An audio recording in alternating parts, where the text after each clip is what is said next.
நம்ம என்னைக்கு இயேசு கிறிஸ்துடைய பிள்ளைகள் என்று மாற்றப்பட்டோமோ, ரட்சிக்கப்பட்டோமோ, அன்றைக்கு நம்முடைய ஆசை இச்சைகளை எல்லாம் சிலுவையில் அறைஞ்சிட்டோம் பாருங்க.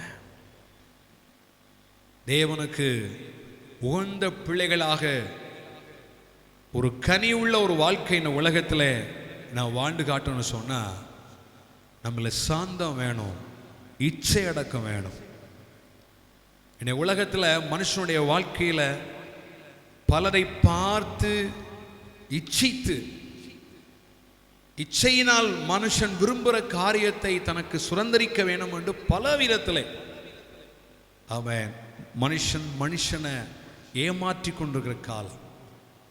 ஒரு வியாபாரம், ஒரு தொழில் மனுஷனுடைய கண்களுக்கு, மனுஷனுடைய சிந்தனைக்கு அதை கவர்ந்து கொள்ளும் நிலையில், இச்சிக்கும் நிலையில் எத்தனையோ விதமான கவர்ச்சிக்குரிய காரியங்கள் தான் இந்த உலகத்தில் நடந்துக்கிட்டு, எல்லாம் கவர்ச்சி தான்.